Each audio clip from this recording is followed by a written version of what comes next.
ክብር ሁሉ ለእግዚአብሔር ይሁን። እግዚአብሔርን እናመሰግናለን። እግዚአብሔር እንደገና ደግሞ በፊቱ የመሆንን እድል ስለሰጠን ክብር ለእርሱ ይሁን። በተከታታይ የጀመርነውን ሐሳብ ነው ዛሬም የምንቀጥለው። በመመለስ ዙሪያ እየተነጋገርን ነው። በመመለስ ዙሪያ ነው እየተነጋገርን ያለነው። ባለፈው ሳምንት በዚሁ ሐሳብ ዙሪያ ያልናቸው ያነሳናቸው ነጥቦች አሉ። በዋናነት አሁን ያለነው እንመለስ ስንል ወደ እግዚአብሔር ሐሳብ እንመለስ ስንል አቤቱ መልሰን ወደ አንተም እንመለሳለን የሚለውን ሐሳብ ስናነሳ ምን ማለታችን ነው? ወደ እግዚአብሔር እንመለስ ስንል ምን ማለታችን ነው? መመለስ እንዳለብን እንዴት እናውቃለን? እግዚአብሔር ከኛ ጋር ይሁን አይሁን እኛም ከሱ ጋር እንሁን አንሁን በምን እናውቃለን? በሚሉ ሐሳቦች ዙሪያ ነው እየተነጋገርን ያለነው። በተለይም በምን እናውቃለን? እንዴት እናውቃለን? ከእግዚአብሔር መራቃችንን እግዚአብሔር ከኛ ጋር መሆኑን እኛም ከሱ ጋር መሆናችን በምን እናውቃለን በሚለው ሐሳብ ዙሪያ እየተነጋገርን ያለነው። ባለፈው ያየነው የእግዚአብሔርን ከኛ ጋር መሆን የኛንም ከሱ ጋር መሆን የምናውቅበትን አንድ ሐሳብ አይተናል። ይሄውም በእግዚአብሔር መገኘት ውስጥ በመመላለስ ነው የእግዚአብሔርን ከኛ ጋር መሆን አለመሆን የምናውቀው በሚል ሐሳብ ተነጋግረናል። በእግዚአብሔር መገኘት ውስጥ በመመላለስ ነው። ቀደም ሲል ያነሳናቸው ነጥቦች ከእግዚአብሔር ጋር መሆን አለመሆናችንን የምናውቅበት መንገድ ብለን ያነሳናቸው ለጥቂት ይጠቅማሉ ባልኳቸው ሐሳቦች ዙሪያ ነበር። አሁን ግን እየተነጋገርን ያለንበት ነጥብ በምን እናውቃለን ስንል ፍጹም በሆነ መልኩ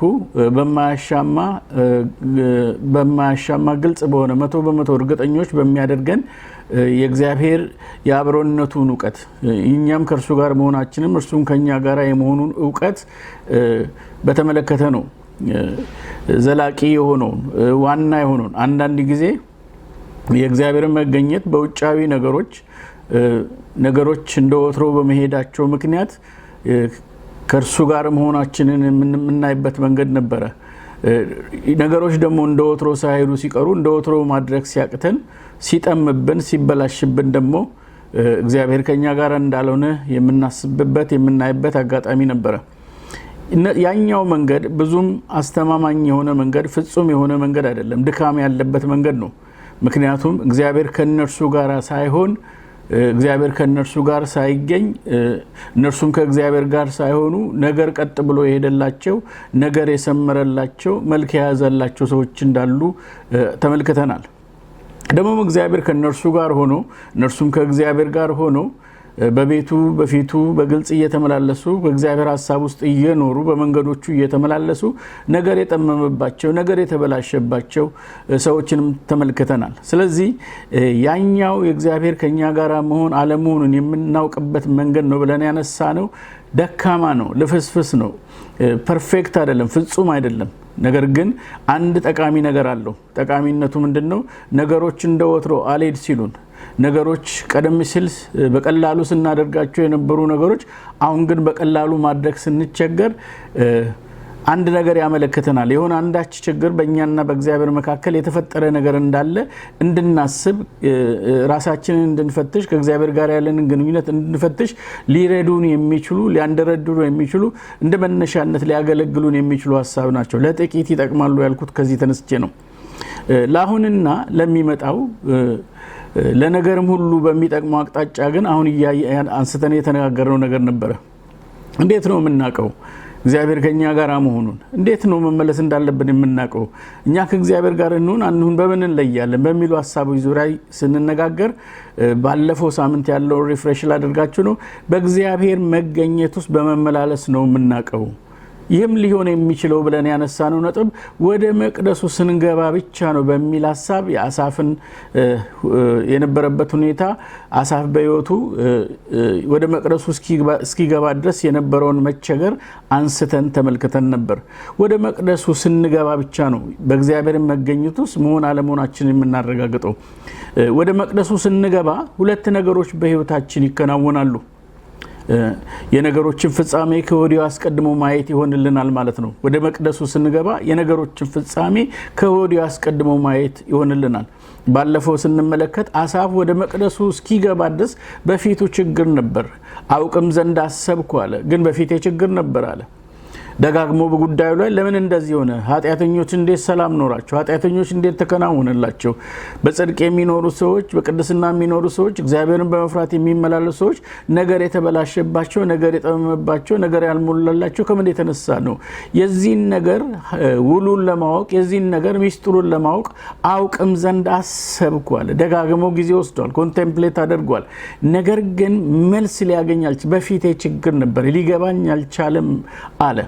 ይሄ ችግር የቀጠለው እስከ መቼ ነው? ወደ እግዚአብሔር መቅደስ እስክገባ ድረስ ብቻ ነው አለ።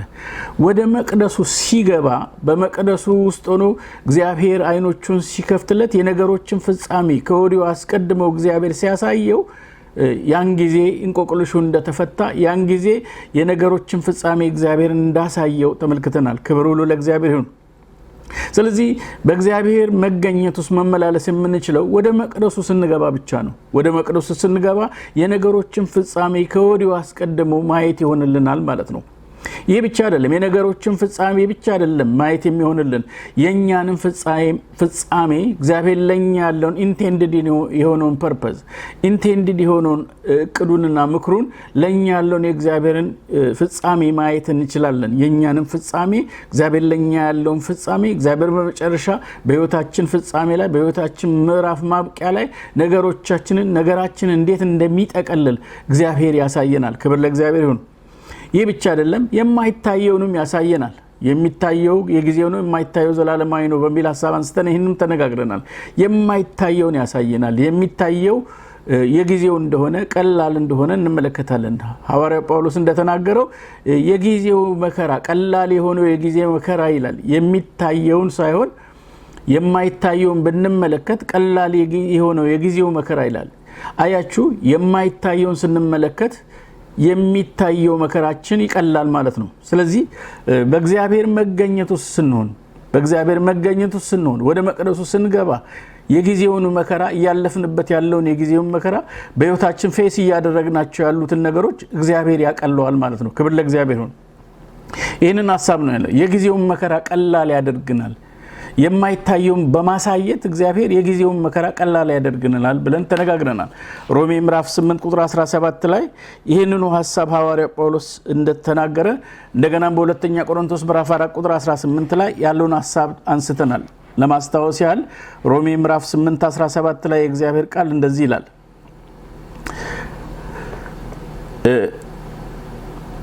አብረንም ይቅርታ ቁጥር 18 ላይ ለኛ የሚገለጽ ዘንድ ካለው ክብር ጋር ቢመዛዘን ያሁን ዘመን ስቃይ ምንም እንዳይደለ አስባለሁ ይላል።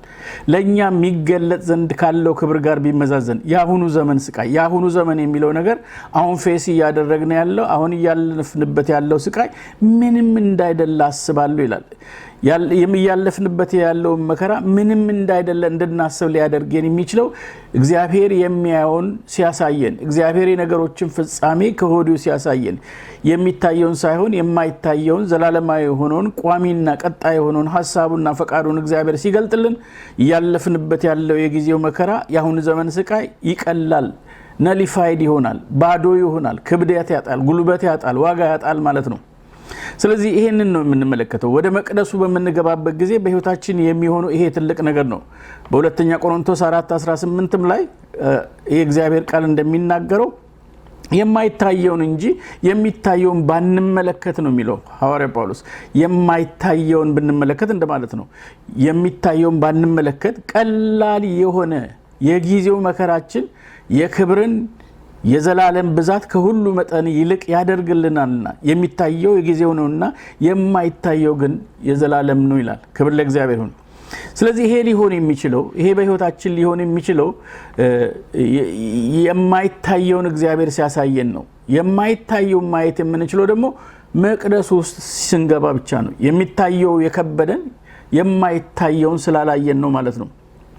ዛሬ የምናልፍባቸው በህይወታችን ፌስ የምናደርጋቸው የሚገጡም በዓለም አቀፍ ደረጃ በግል ህይወታችንም በቤተ ክርስቲያንም ደረጃ በማህበረሰባችን በአገራችን ሁኔታ ውስጥ በተለያየ ቦታ የምናልፍባቸው ነገሮች ከባድ ሆኖ የታዩን የማይታየውን ማየት ስላልቻል ነው። የማይታየውን ማየት የሚችል የማይታየውን ማሳየት የሚችል ሁሉን የሚገልጥ ብርሃን ያለው ጌታ ከእርሱ ጋር ህብረት ስናደርግ ብቻ ነው ያንን ሊያሳየን የምንችለው። የሚታየውን የምናየው እኛ ነን። እርሱን ለማየት የተለየ እርዳታ የተለየ እገዛ አያስፈልገንም። በአይናችን ፊት ግልጥ ሆኖ ስላለ የማይታየውን ግን የሚያሳየን አካል ያስፈልገናል። ይህም አካል እግዚአብሔር ይባላል ማለት ነው። እርሱ ሁሉን ያያል፣ እርሱ ሁሉን ያውቃል፣ እርሱ ሁሉን የሚገልጥ ብርሃን ነው ይላል መጽሐፍ ቅዱሳችን። ስለ እግዚአብሔር ማንነት፣ ስለ ጌታችን ስለ ኢየሱስ ክርስቶስ ማንነት፣ ስለ መንፈስ ቅዱስ ሲነግረን እርሱ ሁሉን ያያል ይላል። እግዚአብሔር አይኖች ሁሉን የሚያዩ አይኖች ናቸው። ከፊቱ የተሰወረ ነገር የለም። እርሱ ደግሞ ሁሉንም ያውቃል። እርሱ ሁሉንም ደግሞ የሚገልጥ ብርሃን ነው። ስለዚህ ይሄ ሁሉን የሚያውቀው ሁሉን የሚያየው ሁሉን የሚገልጠው ብርሃን ወደ መቅደሱ በመነገባበት ሰዓት አይኖቻችንን ከፍቶ ያንን ምስጢር ያሳየናል ማለት ነው። ስለዚህ ዛሬ የምናልፍባቸው በህይወታችን የሚገጥመን በዚህ ዓለም ስንመላለስ የሚያጋጥሙን ተግዳሮቶች የህይወት ፈተናዎች ሁሉ ከብደው ጎልቶ በህይወታችን የታዩበት ምክንያት የሚታየውን ብቻ ላይ ስለምንመለከት ነው። የማይታየው ማየት ስላልቻል ነው። የማይታየውን ስናይ የሚታየው ቀላል ይሆናል። ክብር ለእግዚአብሔር ይሁን።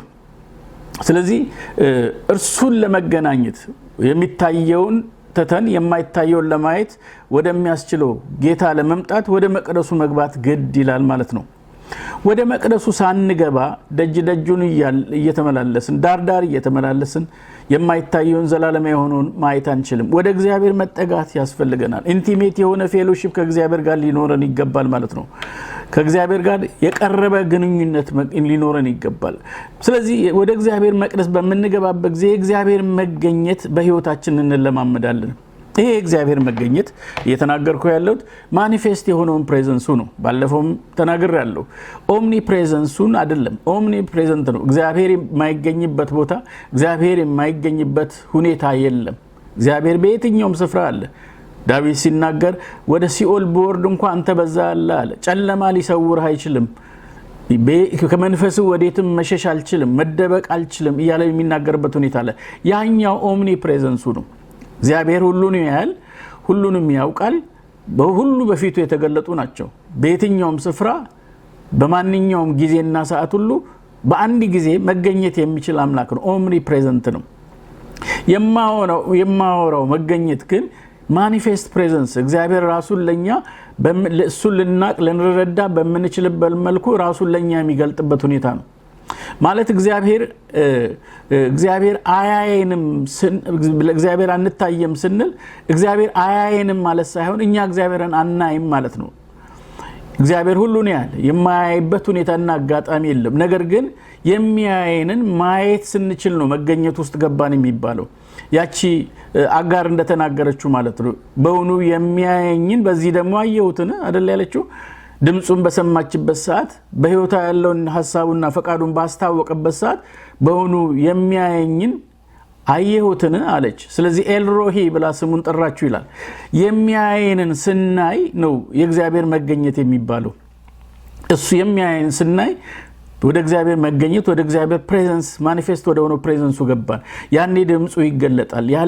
ያኔ ለኛ ያለው የእግዚአብሔር ምክር ለኛ ያለው የእግዚአብሔር ሐሳብ ክሊር ይሆንልናል ማለት ነው። የነገሮችን ፍጻሜ በውል ጠንቅቀን እንድናይ ይረዳናል ማለት ነው። ክብር ሁሉ ለእግዚአብሔር ነው።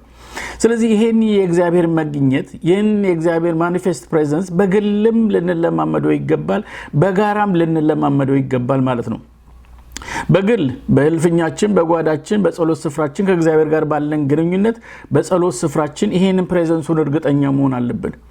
መጸለያችን በጣም ትልቅ ነገር ነው። ግን መጸለያችን ዋጋ የሚኖረው በመገኘቱ ውስጥ ሆነን ስንጸልይ ብቻ ነው። አንድሬው ሙሪ የሚባል የእግዚአብሔር ሰው እንደዚህ ይላል፣ በጸሎትና መጽሐፍ ቅዱስን በማንበብ ጊዜ ማጥፋት ብቻውን ይላል። በጸሎትና መጽሐፍ ቅዱስን በማንበብ ጊዜ ማጥፋት ብቻውን ወደሚፈለገው ህይወት አያደርሰንም፣ ይልቁንም ፈሪሳዊ ያደርገናል፣ ግብዞች ያደርገናል። ምን ማለት ነው? ብዙ ጊዜ ያለ እግዚአብሔር መገኘት የሚጸልዩ ሰዎች፣ ያለ እግዚአብሔር መገኘት መጽሐፍ ቅዱስን የሚያጠኑ ሰዎች፣ ከእግዚአብሔር ጋር ጊዜ የሚያጠፉት ፕሬዘንሱ በሌለበት ማኒፌስት ፕሬዘንሱ ማለት ነው በሌለበት ሁኔታ ከእግዚአብሔር ጋር ጊዜ የሚያጠፉ ሰዎች ሃይማኖተኞች ሰዎች ናቸው። እነዚህ ሃይማኖተኞች ሰዎች እኔ እኮ በቀን ይሄን ያህል ጊዜ ነው የምጸልየው፣ እኔ እኮ ይሄን ያህል ጊዜ ነው መጽሐፍ ቅዱስን የማነበው ለማለት እንዲሉ ያደርጋቸዋል ማለት ነው። ነገር ግን ይላል አንድሬ ሙሪ ሲናገር፣ ነገር ግን በእግዚአብሔር መገኘት ፊት ተመሳሳይ ስራ ነው። ተመልከቱ ልዩነቱ የእግዚአብሔር መገኘት ባለበትና የእግዚአብሔር መገኘት በሌለበት ሁኔታ ውስጥ ማሳለፍ ነው። በእግዚአብሔር መገኘት ውስጥ ሆኖ ግን መጽሐፍ ቅዱስ የሚያነቡ ሰዎች፣ በእግዚአብሔር ፕሬዘንስ ውስጥ ሆኖ የእግዚአብሔርን ቃል የሚያጠኑ የሚጸልዩ ሰዎች፣ በፊቱ ጊዜ የሚያጠፉ ሰዎች እግዚአብሔርን ወደ መምሰል ህይወት ይመጣሉ ይላል። ልዩነቱን ያመጣው ምንድነው? በመገኘቱ ፊት መሆንና አለመሆን ነው። በእግዚአብሔር መገኘት ፊት ሆነን ስንጸልይ፣ በእግዚአብሔር መገኘት ፊት ሆነን ቃሉን ስናጠና የቃሉ ብርሃን ወደ ህይወታችን መጥቶ በህይወታችን የሚያስከትላቸው ለውጦች አሉ ማለት ነው። ስለዚህ ትልቁ ኢምፖርታንት ነገር መጸለያችን አይደለም። እግዚአብሔር ስንጸልይ አብሮን አለ ወይ? እኛም ከእግዚአብሔር ጋር መሆናችን የምናረጋግጥበት ተጨባጭ የሆነ ሶሊድ የሆነ የመገኘቱ ማረጋገጫ ሊኖረን ይገባል ማለት ነው። ስለዚህ በግላችን ይሄን የእግዚአብሔር መገኘት ልንለማመደው ይገባል። በጋራም በአካል አንድ ላይ በወንድሞች ህብረት ውስጥ አብረንም ስንሰበሰብ 2 ወይም 3 በስሜ በምትሰበሰቡበት በዛ በመካከላችሁ ይገኛሉ ይላል።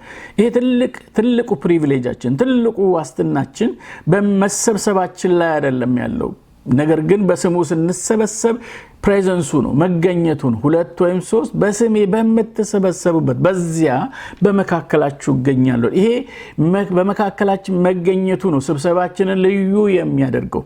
ከሌሎች ስብሰባዎች ሁሉ ልዩ የሚያደርገው መሰብሰባችን ሳይሆን የእግዚአብሔር መገኘት፣ የጌታችን የመድኃኒታችን የኢየሱስ ክርስቶስ መገኘት፣ የመንፈስ ቅዱስ መገኘት ሲኖር ትርጉም ይኖራል።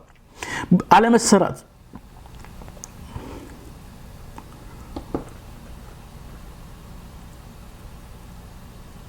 ሄሎ አይ ተቋርጧል፣ ይሰማል? ተቋርጦ ነበር ይመታል። ኦኬ ምኑ ጋር ነበር የተቋረጠው? አታስታውሱትም? ኦኬ እየተናገርኩበት ያለው ሐሳብ ትልቁ ቁም ነገር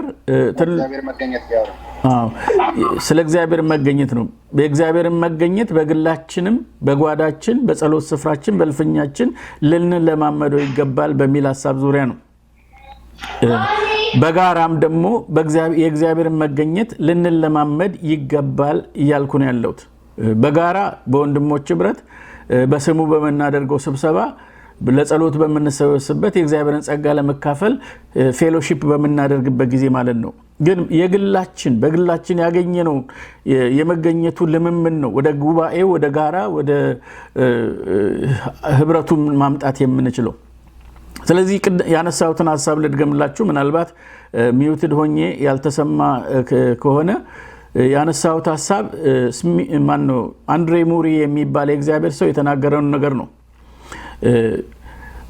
ያለ እግዚአብሔር መገኘት በጸሎትና መጽሐፍ ቅዱስን በማንበብ ጊዜ የሚያጠፉ ሰዎች ብሎ ነው የተናገረው። እግዚአብሔር መገኘት በሌለበት ይሄ ማኒፌስት ፕሬዘንሱ በሌለበት የሚጸልዩ ሰዎች መጽሐፍ ቅዱስ በማንበብ ጊዜ የሚያጠፉ ሰዎች ፈሪሳዊ ነው የሚሆኑት ነው የሚለው። ፈሪሳዊ ነው የሚሆኑት፣ ግብዞች ነው የሚሆኑት።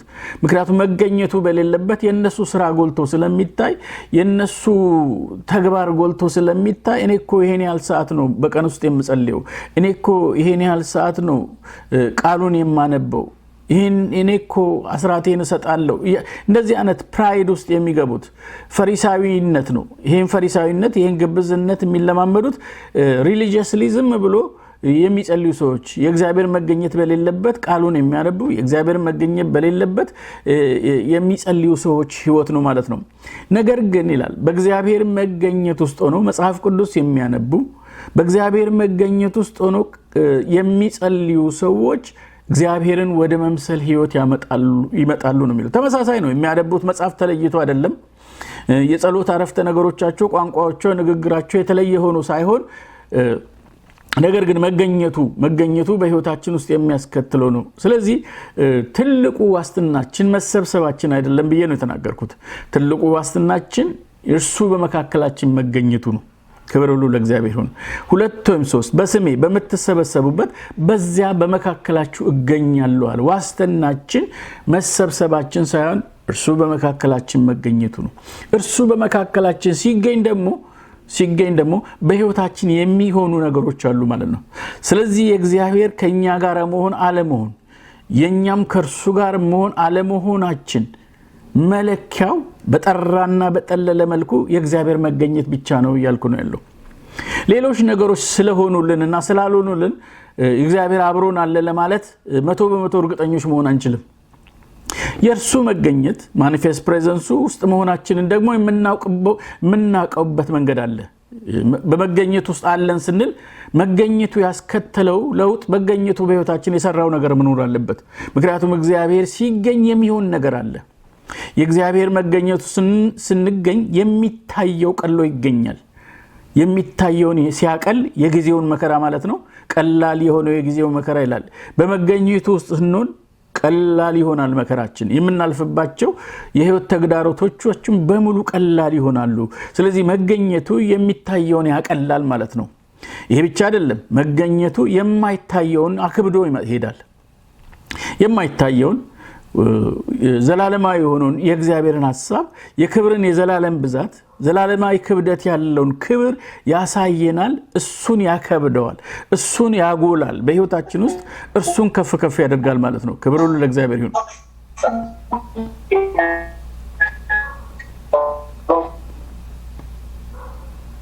ክብር ሁሉ ለእግዚአብሔር ይሁን። ይሰማል?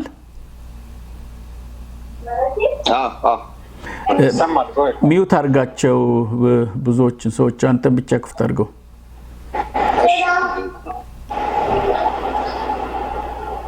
አድርጋቸዋለሁ። ክብር ሁሉ ለእግዚአብሔር ይሁን። ያንተን ስክሪን ስፖትላይት ብታደርግልን አሪፍ ነው። ያንተን ስፖትላይት ብታደርገው አሪፍ ነው። ስክሪን እያየን ያለ ነው ሌላ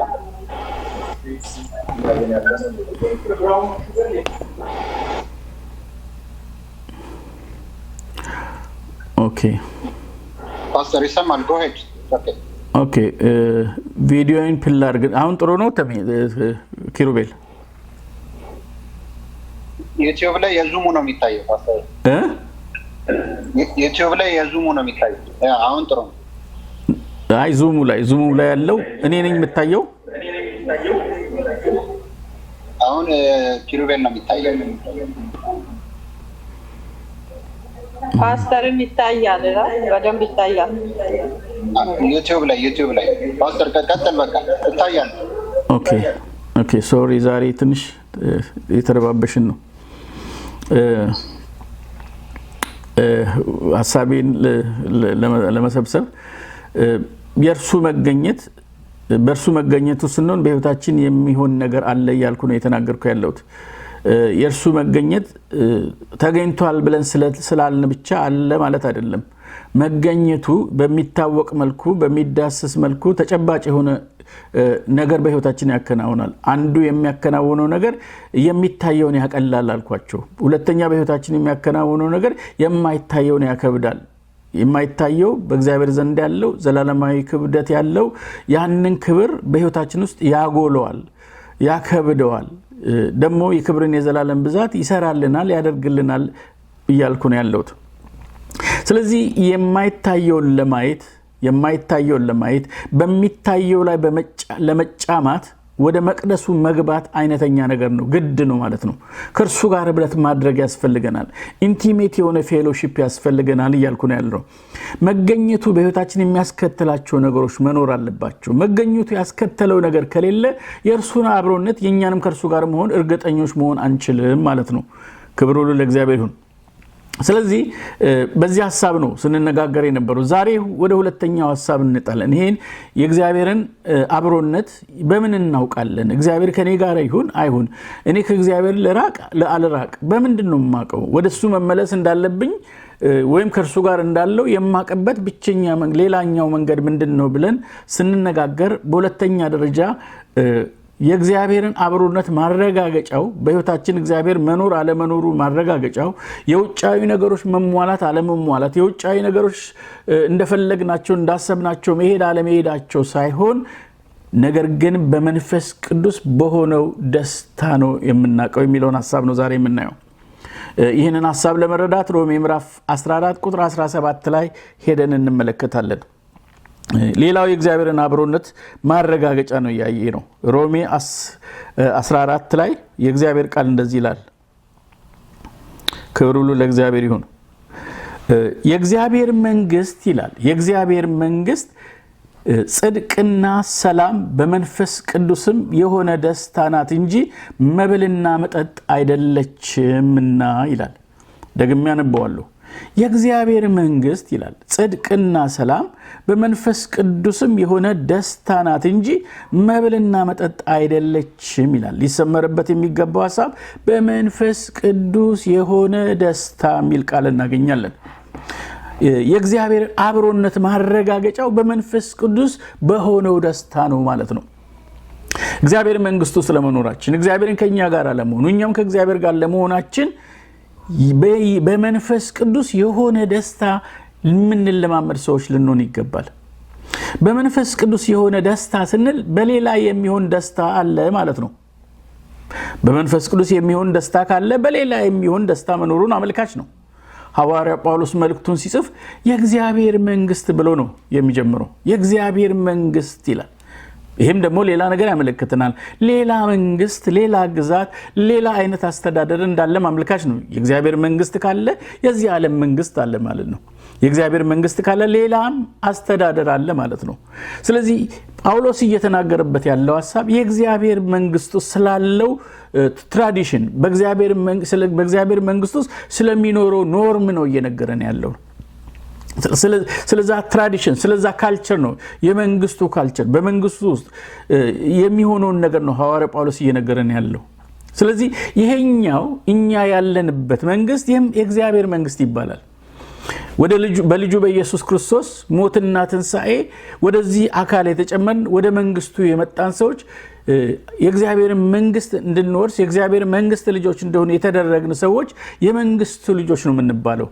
ስለዚህ የመንግስቱ ልጆች በክርስቶስ ኢየሱስ የዳን ሰዎች፣ ዳግም የተወለድን ሰዎች የሚተዳደሩበት ስርዓት የተለየ ነው ማለት ነው። ሃሌሉያ! የምንተዳደርበት ስርዓት የተለየ ነው። በዚህኛው በእግዚአብሔር መንግስት ውስጥ የሚኖሩ ሰዎች፣ የሚተዳደሩ ሰዎች የዚህ መንግስት ልጆች ወይም ዜጎች የሆኑ የዚህ መንግስት ዜጎች የሆኑ ደስታቸው በመንፈስ ቅዱስ የሆነ ደስታ ነው። ክብር ለእግዚአብሔር ይሁን። በመንፈስ ቅዱስ የሆነ ደስታ ነው። በጣም ሊሰመርበት የሚገባ ነው። ይሄ ትልቁ ፕሪቪሌጃችን ነው። በመንግስቱ ውስጥ የመኖራችን ትልቁ ትርጉም በመንፈስ ቅዱስ የሆነውን ደስታ በህይወታችን መለማመድ ነው። በሌላው መንግስት ውስጥ የሚተዳደሩ ዜጎች፣ ከእግዚአብሔር መንግስት ውጪ ያሉ ወደዚህ መንግስት ያልመጡ ሰዎች፣ ያልዳኑ ሰዎች ደስታቸው በመብልና በመጠጥ የሆነ ደስታ ነው ማለት ነው።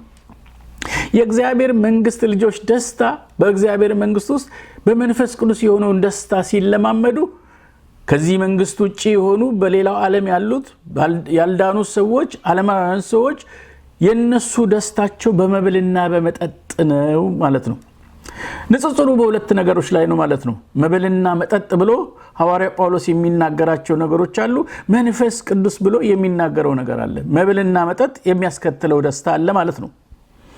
መብል ሲሟላ መጠጡ ሲገኝ የሚኖር ደስታ፣ ሰው የሚለማመደው ደስታ አለ ማለት ነው።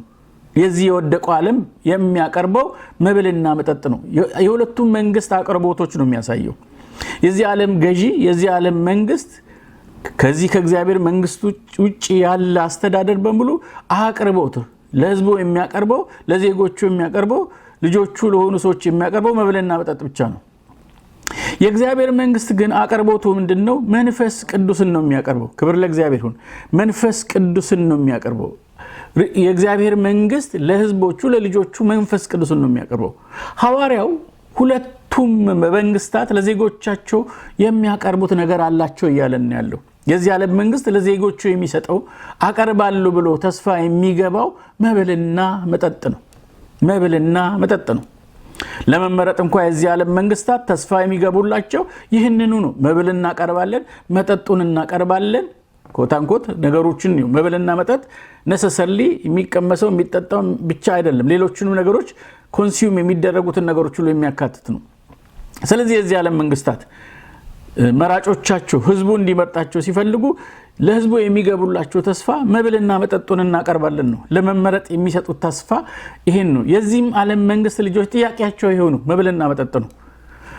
የእግዚአብሔር መንግስት ግን ለመንግስቱ ልጆች የሚያቀርበው መብልና መጠጥን አይሰጥም ማለት ሳይሆን ከመብልና ከመጠጥ የላቀ ነገር ነው የሚሰጠው። እሱም መንፈስ ቅዱስን ነው የሚሰጠው። ሃሌሉያ! ክብር ለእግዚአብሔር ይሁን።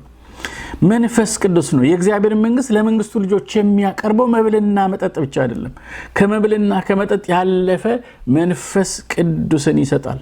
በሌላ ስፍራ የእግዚአብሔር ቃል ሲናገር በሉቃስ ምዕራፍ 11 ከ11 እስከ 13 ያለውን ክፍል በደመለከት ክፍሉን ሄደን ብናነብ ሉቃስ ምዕራፍ 11 እግዚአብሔር የተመሰገነ ይሁን በመንግስቱ ውስጥ ያለውን አቅርቦት ንጽጽራዊ በሆነ መንገድ የእግዚአብሔር ቃል ሲናገር እንመለከታለን። እንደዚህ ይላል። ከቁጥር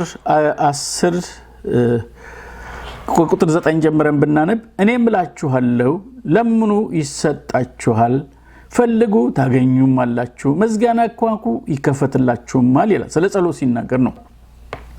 የሚለምን ሁሉ ይቀበላልና የሚፈልግም ያገኛል፣ መዝጊያንም ለሚያንኳኳው ይከፈትለታል ይላል። ቁጥር 11 ላይ አባት ከሆናችሁ ከናንተ ከማንኛችሁም ልጁ እንጀራ ቢለምነው እርሱም ድንጋይ ይሰጠዋልን ይላል። እንጀራ ቢለምነው እርሱም ድንጋይ ይሰጠዋልን? አሳ ደግሞ ቢለምነው በአሳ ፋንታ እባብ ይሰጠዋልን ይላል። ወይስ እንቁላል ቢለምነው ጊንጥ ይሰጠዋልን ይላል። ቁጥር 13 እንኪያስ እናንተ ክፉዎች ስትሆኑ ለልጆቻችሁ መልካም ስጦታ መስጠት ካወቃችሁ በሰማይ ያለው አባት ለሚለምኑት እንዴት አብልጦ መንፈስ ቅዱስን ይሰጣቸው አለ። ክብር ለእግዚአብሔር ይሁን። የእግዚአብሔር መንግስት ለመንግስቱ ልጆች የሚያቀርበው መንፈስ ቅዱስ ነው። ስለዚህ ምንድነው የሚለው? እንኪያስ እናንተ ክፉዎች ስትሆኑ የዚህ ምድር አባቶች የዚህ ምድር ወላጆች ለልጆቻቸው መልካም ስጦታ ይሰጣሉ።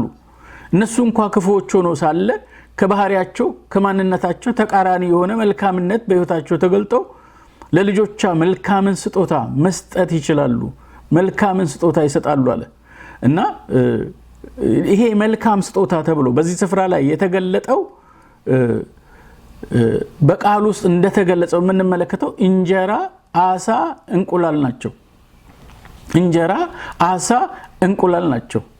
የዚህ ዓለም ወላጆች፣ የዚህ ዓለም መሪዎች፣ የዚህ ዓለም አባቶች ለልጆቻቸው ለሚያስተዳድሯቸው የሚሰጧቸው እነዚህ ነገሮች እንጀራ፣ አሳና እንቁላል። በሌላ ቋንቋ በአጭርና ግልጽ አማርኛ መልካሙ ስጦታቸው፣ የመጨረሻው ስጦታቸው፣ የተሻለው ስጦታቸው ለልጆቻቸው መብልና መጠጥ ማቅረብ ነው ማለት ነው። ይሄው ነው ትልቁ ስጦታቸው፣ መብልና መጠጥ ነው። ይህ ዓለም ያለው መልካም ስጦታ ከመብልና ከመጠጥ አያልፍም ማለት ነው።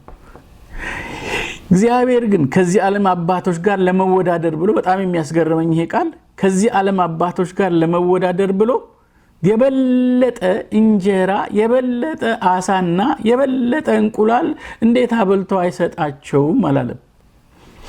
እነሱ አሳ ሲሰጡ የአሳ ፋብሪካ ሰጣሉ አላለም። እነሱ እንጀራ ሲሰጡ የእንጀራ ፋብሪካ ሰጣለው የበለጠ ብዙ እንጀራ ሰጣለው መሶብ ሙሉ እንጀራ ሰጣለው አላለም። እነሱ እንቁላል ሲሰጡ እንቁላል ፋብሪካ እሰጣቸዋለሁ አላለም። የተሻለ ነገር ለማድረግ ንጽጽሩ እንደዚህ መሆን ነበረበት። እንደ ቃሉ ስንሄድ እነሱ አሳ ሲሰጡ እግዚአብሔር የተሻለ አሳ መስጠት አለበት። እነሱ እንቁላል ሲሰጡ የተሻለ እንቁላል ሰጣለው የሚል ነበር መሆን የነበረበት። አካሄዱ ይሄ ነበር። ነገር ግን እግዚአብሔር ቃል የሚለው ከዚህ ዓለም ሰዎች ጋር ሲወዳደር አንመለከትም። ምን ይላል? ይልቁንም እንዴት አብልጦ መንፈስ ቅዱስን ይሰጣቸው ነው ያለው። እና የእግዚአብሔር መንግስት አቅርቦት ከዚህ ዓለም አቅርቦት ይለያል። ክብር ለእግዚአብሔር ይሁን። እግዚአብሔር ለልጆቹ ትልቁ ብልጫ ያለው ስጦታው መንፈስ ቅዱስ ነው ይላል። መብልና መጠጥን የፈጠረ አምላክ ለልጆቹ የላቀ ስጦታ አለው። ክብር ለእግዚአብሔር ይሁን። ለልጆቹ የበለጠ የላቀ ስጦታ ከመብልና ከመጠጥ ያለፈ ከምድራዊ ከቁሳቁሳዊ ከዚህ ዓለም ከኮንሳምፕሽን ያለፈ የበለጠ የላቀ ስጦታ አለው። ያም ስጦታ መንፈስ ቅዱስ ነው ይላል። ክብር ለእግዚአብሔር ይሁን። መንፈስ ቅዱስን አብልጦ ይሰጠናል። በሌላ ቋንቋ በአጭርና ግልጽ አማርኛ ራሱን ነው የሚሰጠን እግዚአብሔር። መንፈስ ቅዱስ እግዚአብሔር ነው። ስለዚህ የእግዚአብሔር ትልቁ ስጦታ የፈጠረውን ነገር ለኛ መስጠት። መብሉንም የፈጠረ እሱ ነው፣ መጠጡንም የፈጠረው እሱ ነው። እሱን ሳይሆን የሚሰጠን እግዚአብሔር ራሱን ነው እግዚአብሔር የሚሰጠን መንፈስ ቅዱስን። የእግዚአብሔር ትልቁ ስጦታ ማንነቱ ነው። ራሱን ነው የሚሰጠን። መንፈስ ቅዱስን አብልጦ ይሰጠናል ይላል።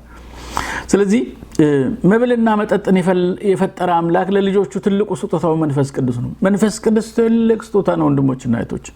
it's a great privilege። መንፈስ ቅዱስ መኖሩ አብሮነቱን መለማመዱ የመንፈስ ቅዱስ መገኘት እግዚአብሔርን ህልውና በህይወታችን መለማመዱ በጣም ትልቁ ፕሪቪሌጃችን ነው። ቤተክርስቲያን የሚያሰኛት ክርስቲያኖችን ክርስቲያን የሚያሰኛቸው የሃይማኖት ስርዓቶችን መፈጸማቸው አይደለም። የእግዚአብሔርን አብሮነት የሚያረጋግጡበት የእግዚአብሔር አብሮነት ማስረጃ ቀብዲያቸው መያዣቸው መንፈስ ቅዱስ ነው።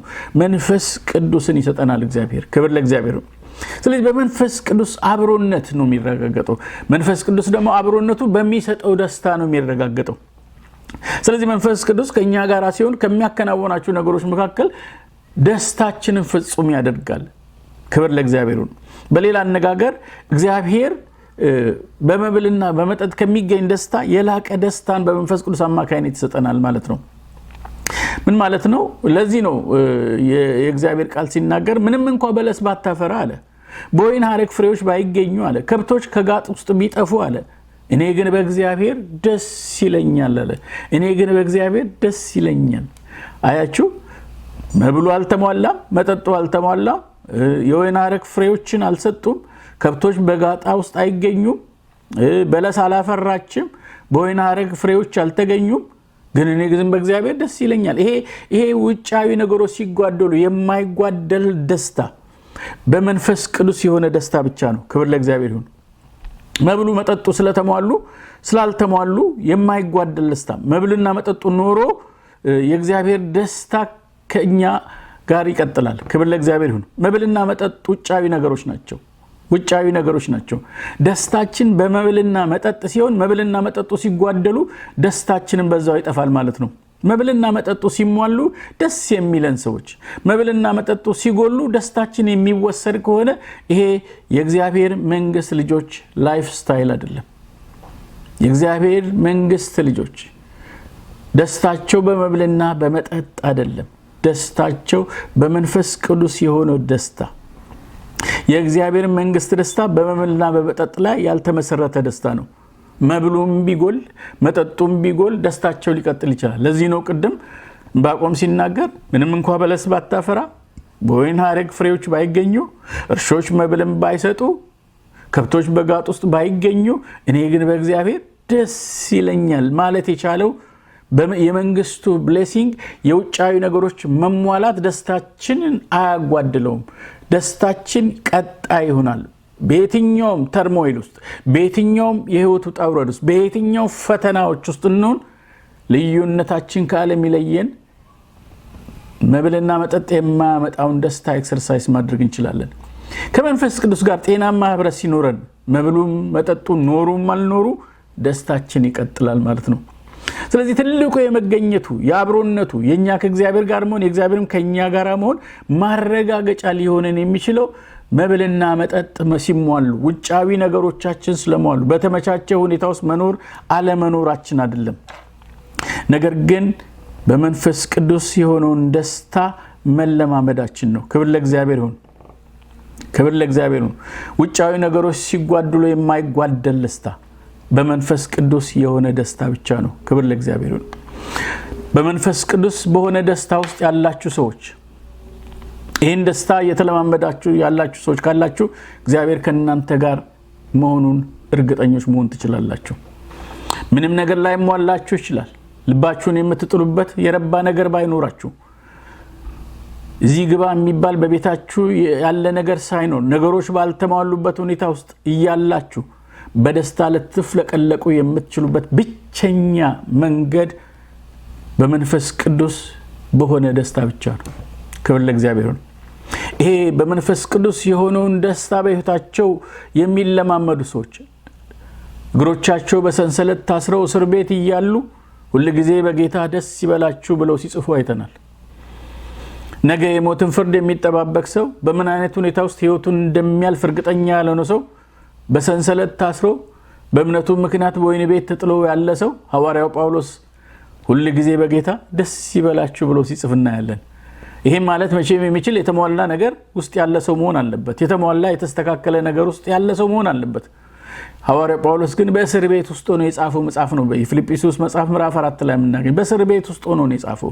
በእስር ቤት ውስጥ ሆኖ ለመጡት ሰዎች በውጭ ላሉት በስራት ውስጥ ለሌሉት ያመለኩ ላሉት መልእክት ላከላችሁ ሁሉ ጊዜ በጌታ ደስ ይበላችሁ አለ። እንዴት ይሆን ይችላል?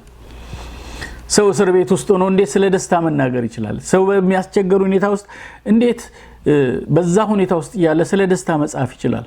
ይሄ ልዩ የሆነ የእግዚአብሔር ግንኙነት ውጤት ነው። በመንፈስ ቅዱስ የሆነ ደስታ በየትኛውም ሁኔታ ውስጥ ልንለማመደው የምንችለው በየትኛውም ችግር ውስጥ መሆን ይሄን ደስታ አያጓድሉም። ወንድሞች እናቶች ልባችሁን የምትጥሉበት የረባ ነገር ሳይኖራችሁ በዚህ ደስታ መፍለቅለቅ ትችላላችሁ። በዚህ ደስታ ፊታችሁ ሊያበራ ይችላል። የፊት መጨማደድ የሌለበት እድፈትና የፊት መጨማደድ የሌለበትን ህይወት መለማመድ የሚችለው በመንፈስ ቅዱስ የሆነ ደስታ ሲኖረን ብቻ ነው። እና ብቸኛው መንገድ በመንፈስ ቅዱስ የሆነው ደስታ ብቻ ነው። ይህ ደስታ አላችሁ ወይ ነው ጥያቄው። ነገሮች ተሟልተው ሁሉ ሞልቶልን ደስ ያልተሰኘን ሰዎችን ልንኖር እንችላለን። ነገሮች ተሟልተው ሊሆን ይችላል። የሚያስፈልገን ነገር ሁሉ አግኝተን ሊሆን ይችላል። ግን ይሄ ደስታ ይሄ እግዚአብሔር ደስታ በህይወታችን የሌለን ሰዎች ልንሆን እንችላለን። ደስ ያልተሰኘ ነው ነገር ስለጎደለ አይደለም፣ ነገር ግን ከመንፈስ ቅዱስ ጋር ጤናማ ግንኙነት ስለሌለን ነው። ነገር ጎሎብን ደግሞ ባልተመቻቸ ሁኔታ ውስጥ እየተመላለስን ደስታችን ከኛ የጎደለው ነገሮች ስላልተሟለሉን ሳይሆን ከመንፈስ ቅዱስ ጋር ህብረት ስለጎደለን ነው ማለት ነው። ስለዚህ የነገሮች መሟላት አለመሟላት የሚያስከትለው ደስታ አይደለም። ይሄ ደስታ ከመንፈስ ቅዱስ ጋር ባለን ግንኙነት የምንለማመደው ደስታ ነው። በመንፈስ ቅዱስ የሚሆን ደስታ ነው። ስለዚህ ይሄን ደስታ ለመለማመድ የሚከለክለን ህግ የለም። በገላትያ ምዕራፍ 5 ላይ የመንፈስ ፍሬዎች ተጠቅሶ ስንመለከት ፍቅር፣ ደስታ፣ ሰላም፣ እምነት ያለ 9 የመንፈስ ፍሬ በሚናገርበት ሰዓት ከነዚህ ከ9ኙ መካከል አንዱ ደስታ የሚል ቃል ነው። እና ይሄ መጽሐፍ ይሄ ቃል ሲዘጋው ምን ይላል? ይህንንም የሚከለክል ህግ የለም ይላል። 9ኙን ከዘረዘራችሁ በኋላ ይህንንም የሚከለክል ህግ የለም ይላል። ሃሌሉያ! አንዱን ብቻ እናውጣ። ደስታን የሚከለክል ህግ የለም። በሌላ ቋንቋ ላለመደሰት ምንም ምክንያት የላችሁም ማለት ነው። የእግዚአብሔር መንግስት ልጆች እስከሆናችሁ ድረስ በመንግስቱ ውስጥ የምትመላለሱ ከሆነ ወደ መቅደሱ የምትገቡ ከሆነ ከእግዚአብሔር ጋር ኢንቲሜት የሆነ ፌሎሺፕ ጤናማ የሆነ ግንኙነት የምታደርጉ ከሆነ ይሄ ደስታ በህይወታችሁ አይከለከልም። ማግኘት ማጣት የሚያመጣው የሚከለክለው ደስታ አይደለም። የነገሮች መሟላት አለመሟላት ይሄን ደስታ አይከለክልም። ስለዚህ በእግዚአብሔር መንግስት ውስጥ የመኖራችን ትልቁ ትርፋችን ትልቁ ትርፋችን በመንፈስ ቅዱስ ደስታ ውስጥ መሆናችን ነው። በብዙ ችግሮች ውስጥ እየተመላለስን ልንለማመደው የምንችል ደስታ፣ በሚያም ሁኔታ ውስጥ የሚቀጥል ደስታ፣ በማይመች ሁኔታ ውስጥ እየተመላለስን፣ በማንወዳቸው ሁኔታዎች ውስጥ እየተመላለስን፣ በማንፈልጋቸው ሁኔታ ውስጥ እየተመላለስን፣ ነገር ግን ይሄ ደስታ በሕይወታችን ይቀጥላል። በመንፈስ ቅዱስ የሆነ ደስታ የአብሮነቱ ብቸኛና ጤናማ ማረጋገጫ ነው። ይሄ በፍጹም ሊሆን አይችልም። በሌላ መንገድ ነገር ባልተሟላበት ሁኔታ ውስጥ ችግር በሕይወታችን እየተፈራረቀ በብዙ በማይመች ሁኔታ ውስጥ የሚመላለስ ሰው ሊያዝንባቸው ሊጎዳባቸው የሚችልባቸው ሁኔታዎች አሉ።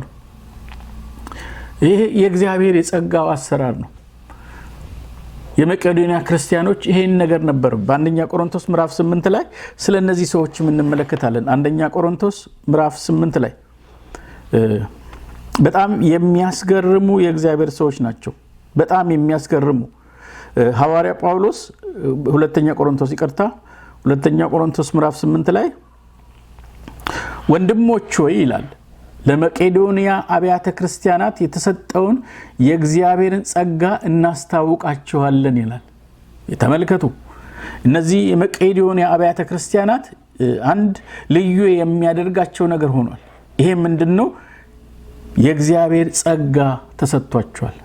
ለመቄዶንያ አብያተ ክርስቲያናት የተሰጠውን የእግዚአብሔርን ጸጋ ይላል። የሚቀጥሉት ነገሮች የምናያቸው ነገሮች የዚህ ጸጋ ስራ ውጤት ናቸው። የዚህ የእግዚአብሔር ጸጋ ስራ ውጤቶች ናቸው። ክብር ለእግዚአብሔር ይሁን። እና ምን አይነት ሰዎች እንደሆኑ ሁኔታቸውን ሐዋርያ ጳውሎስ በግልጽ ያስቀምጣል። በብዙ መከራ ተፈትነው ሳሉ ይላል። ዋው! በብዙ መከራ፣ በጣም በብዙ መከራ የተፈተኑ ሰዎች ናቸው። በብዙ መከራ፣ ዘርፈ ብዙ የሆነ መከራ በህይወታ ፊዚካሊ፣ ሜንታሊ፣ ስፒሪቹዋሊ፣ ፋይናንሻሊ፣ ማቴሪያሊ፣ ሶሻሊ በሉት ኔሚት ብዙ መከራ፣ ብዙ ዘርፈ ብዙ የሆነ መከራ በተለያዩ አቅጣጫዎች ይፈተኑ ነበር። በብዙ መከራ ተፈትነው ሳሉ ግን አንድ እንግዳ ነገር በህይወታቸው ይታያል። የደስታቸው ብዛት ይለዋል። how could it be? እንዴት ሊሆን ይችላል? በብዙ መከራ ውስጥ ሰው የተፈተነ የበዛ ደስታ በህይወቱ እንዴት ሰው ሊለማመድ ይችላል? ወንድሞች፣ በብዙ ደስታ የደስታቸው ብዛት ይላል። ስለዚህ በብዙ መከራዎች ውስጥ ማለፋቸው ይሄንን በመንፈስ ቅዱስ የሆነውን ደስታ ሊከለክል አይችልም። ይሄ የእግዚአብሔር ጸጋ ስራ ውጤት ነው። የእግዚአብሔር ጸጋ ስራ ውጤት በብዙ መከራ ውስጥ ሰው ሆኖ የበዛን ደስታ ሊለማመድ ይችላል። ብዛት ያለውን ደስታ ሊለማመድ ይችላል። ይሄ ብቻ አይደለም፣ የድህነታቸው ጥልቅነት ይላል። ኤክስትሪም በሆነ ድህነት ውስጥ፣ ድህነትም ደረጃ አለው፣ ድህነትም ስኬል አለው። የነዚህ ሰዎች ድህነት በመቄዶንያ ያሉ አብያተ ክርስቲያናት በኑሮ አቅጣጫ ድህነታቸው ጥልቅ ነው ይለናል ሐዋርያ ጳውሎስ። ጥልቅ በሆነ ኤክስትሪም በሆነ ከድህነት ወለል በታች የወረዱ ናቸው። ድህነት እንኳን ወለል አለው ድሃ የሚባልና የነዚህ ሰዎች ግን ጥልቅ ድህነት ውስጥ ያሉ ሰዎች ናቸው። በዚህ የጥልቅ ድህነት ውስጥ እየተመላለሱ የልግስናቸውን ባለጠግነት አብዝቷል ይላል።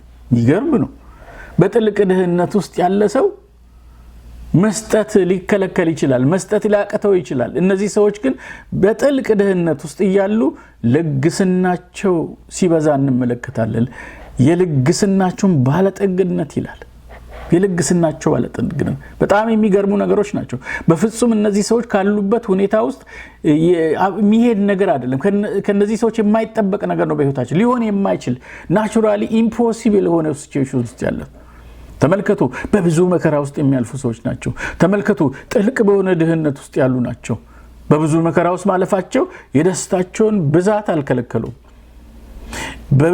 በጥልቅ ድህነት ውስጥ መኖራቸው፣ ኤክስትሪም በሆነ ድህነት ውስጥ ማለፋቸው ልግስናን አልከለከለም። መስጠት ይችላሉ። ዛሬ ብዙ ሰዎች የማይሰጡት ስለሌላቸው ሳይሆን ጸጋ ስለሌላቸው ነው። ብር ስለሌላቸው ሳይሆን ጸጋ ስለጎደላቸው ነው።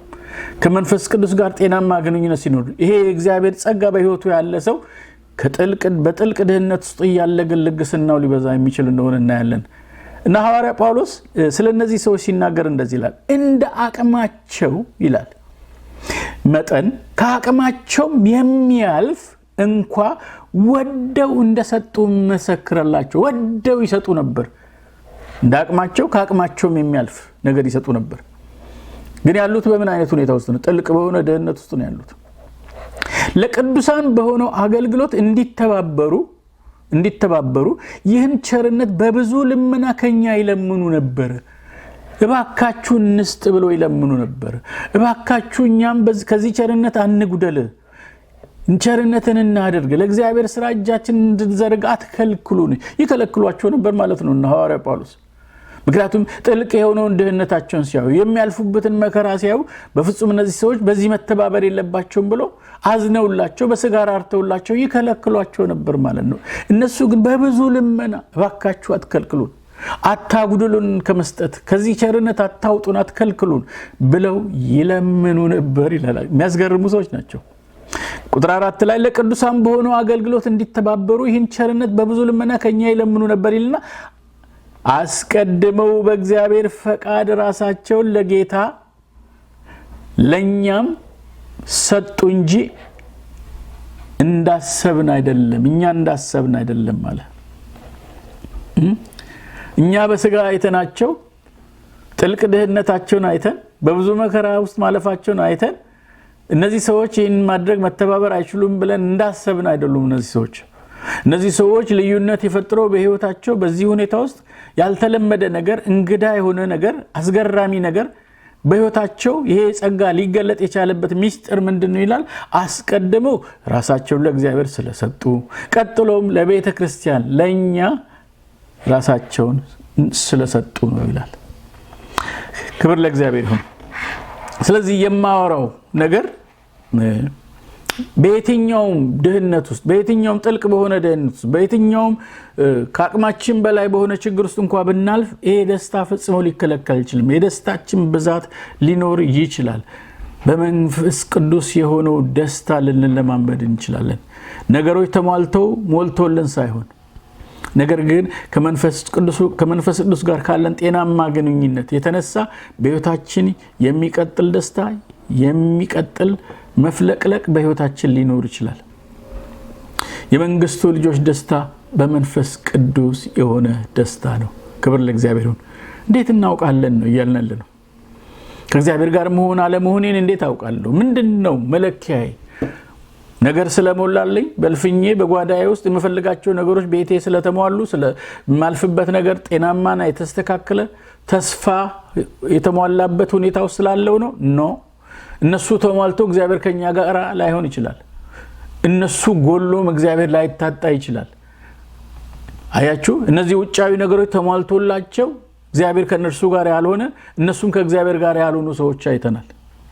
ይሄ ደግሞ እግዚአብሔር ነገር እግዚአብሔር ከነርሱ ጋር እያለ እነሱም ከእግዚአብሔር ጋር እያሉ በጤናማ የግንኙነት መስመር ውስጥ ነው። እነዚህ ውጫዊ ነገሮች መብልና መጠጡ ያልተሟሉላቸው፣ ያልተሳካላቸው፣ እንዳውም በኃጢአተኞች ሰላም የተፈተኑ ሰዎች እንዳሉ አይተናል። ባለፈው አሳፍን ታሪክ በምንመለከትበት ጊዜ እግዚአብሔርን እያገለገሉ በብዙ ችግር ውስጥ ያሳለፉ ሰዎች አለ። በመጽሐፍ ቅዱሳችን የምንመለከተው የእግዚአብሔር ሰው አንድ ነብይ ነበር። እግዚአብሔርን በመፍራት ይመላለስ የነበረ ነብይ ነው። መጽሐፍ ቅዱስ እንደሚናገረው እግዚአብሔርን በመፍራት ይመላለስ ነበር። ነገር ግን እግዚአብሔርን በመፍራት በመመላለሱ ምክንያት በህይወቱ ነገሮች ያልተሟሉለት ሰው ነበር። እግዚአብሔርን ይፈራ የነበረ ሰው ነው። እግዚአብሔርን ያከብር የነበረ ሰው ነው። የዚህ ነብይ እግዚአብሔርን መፍራት ቃሉን የምናገኘው ሁለተኛ ነገሥት ምዕራፍ 4 ከ1 ጀምሮ ነው። የዚህ ነብይ እግዚአብሔርን መፍራት በሌሎችም የተረጋገጠና የታወቀ እንደነበረ ሚስቱ ስትናገር እናስተውላለን። ባሌ እግዚአብሔርን ይፈራ ነበር አለችው። አንተም ታውቃለህ አለችው። በሌሎች ዘንድ የታወቀ የእግዚአብሔር መፍራቱ የታወቀ እግዚአብሔርን ማክበሩ ለእግዚአብሔር ስፍራ መስጠቱ የታወቀ ህይወት የነበረው እግዚአብሔርን ይፈራ የነበረ ነብይ ነው።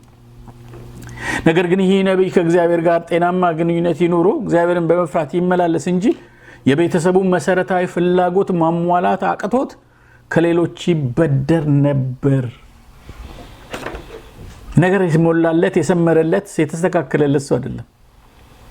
እና መበደር ብቻ ሳይሆን ብድሩን ሳይከፍል ነው ይሄ ነብይ የሞተው። እርሱ ከሞተ በኋላ ባለዳ ልጆቹንና ሚስቱን ያሰቃያቸው ነበር። መጽሐፍ ቅዱሳችን ነው የሚናገረው። የሚከፍሉትን ቢያጡ ልጆቹን ባሪያ አድርጎ ሊወስዳቸው ጠየቀ ይላል አበዳሪያቸው። ይሁን እንጂ ለዚህ እግዚአብሔር ልጆቹን አሳልፎ አልሰጠውም። ክብር ለእግዚአብሔር ይሁን።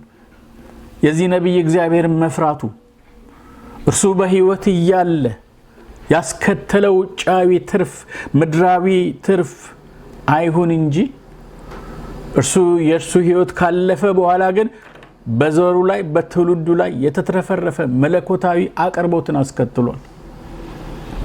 እግዚአብሔር መፍራት ኪሳራ የለው። በጽድቅ መመላለስ ከንቱ አይደለም። ምናልባት በእኛ ዘመናና ይሆናል እንጂ እግዚአብሔር ለትውልድ የሚተርፍ በልጆቻችን ላይ ሁሉ የሚያልፍ የእግዚአብሔር ብሌሲንግ ይኖራል። ክብር ለእግዚአብሔር ይሁን። ክብር ለእግዚአብሔር ይሁን። ምናልባት እኛ ዋጋ ከፍለን ለትውልዳችን ግን የተትረፈረፈ በረከትን ሊያስከትል ይችላል። ግን በእኛ ዘመን በእኛ ጊዜ እግዚአብሔርን ስለመፍራታችን በጽድቅ ስለመመላለሳችን ነገር ላይሰምርልን ሊችል ይሆናል።